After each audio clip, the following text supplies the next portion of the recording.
अक्टूबर की तरह नवंबर भी सामान्य से ज्यादा ही गर्म रहा और दिसंबर में भी ठंड का एहसास नहीं हो रहा है। न्यूनतम तापमान सामान्य से ऊपर बना हुआ है। मौसम विभाग का मानना है कि अगले हफ्ते के बाद ठंड का असर तभी दिखेगा जब उत्तर के पहाड़ी इलाकों में पश्चिमी विक्षोभ सक्रिय होगा। आईएमडी की माने तो सघन हिमपात होगा, जिसके प्रभाव से उत्तरी पश्चिमी हवाएं मैदानी क्षेत्रों की तरफ तेजी से बढ़ेंगी। इसकी संभावना 11 से 12 दिसंबर के बाद है। हालांकि इसी बीच न्यूनतम तापमान में धीरे धीरे गिरावट आती रहेगी।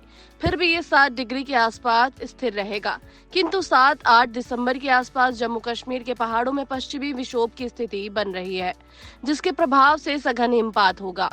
विक्षोभ का असर हरियाणा, पंजाब, चंडीगढ़, दिल्ली एवं पश्चिमी उत्तर प्रदेश में 3-4 दिनों के बाद दिख सकता है। उत्तर की ठंडी हवाएं तेजी से नीचे की ओर आएंगी और विस्तृत क्षेत्र में फैल जाएंगी। दिल्ली से रांची एवं रायपुर तक न्यूनतम तापमान में गिरावट आ सकती है। मौसम विभाग यानी कि आईएमडी का मानना है कि तापमान में फिलहाल कोई बड़ी गिरावट नहीं होने जा रही है। इसके पहले कहा जा रहा था कि प्रशांत महासागर में ला नीना के सक्रिय होने के चलते भारत में कड़ाके की ठंड पड़ेगी, लेकिन अभी तक ला नीना की स्थिति नहीं बन पाई है। दिसंबर के अंतिम हफ्ते या जनवरी तक ये सक्रिय हो सकता है। हालांकि मौसम विज्ञानियों का मानना है कि ठंड का ला नीना से सीधा कोई संबंध नहीं है। फिर भी इस बार के मौसम में स्थिति असामान्य है। अक्टूबर में भी तापमान सामान्य से अधिक गर्म रहा। दिल्ली में वर्ष 1951 के बाद से इस बार का अक्टूबर सबसे गर्म रहा। दिन रात दोनों का तापमान औसतन सामान्य से 2 डिग्री सेल्सियस अधिक दर्ज किया गया। अक्टूबर के औसत अधिकतम तापमान 35.1 डिग्री रहा।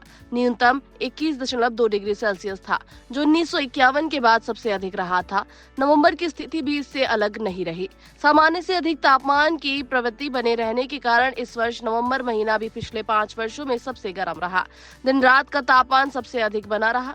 इस बार 5 वर्ष के बाद सबसे देर से तापमान में 10 डिग्री के नीचे गिरावट हुई। वर्ष 2019 में 1 दिसंबर को तापमान 10 डिग्री के नीचे गया था।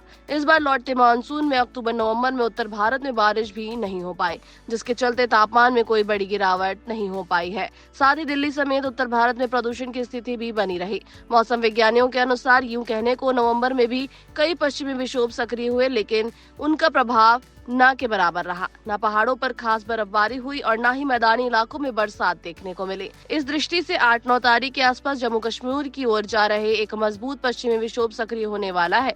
उसके असर से उत्तर पश्चिमी हवाओं के साथ आने वाली ठंडक दिल्ली एनसीआर सहित उत्तर भारत के मैदानी इलाकों को भी ठिठुराएगी। मौसमी उतार चढ़ाव के बीच रविवार को भी दिल्ली का न्यूनतम और अधिकतम तापमान सामान्य से 1 डिग्री ऊपर रहा।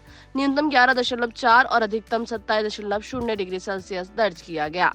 सबसे कम न्यूनतम तापमान लोधी रोड और आया नगर का 10.2 रहा, जबकि सबसे कम अधिकतम तापमान 23.9 डिग्री पालम में रिकॉर्ड किया गया।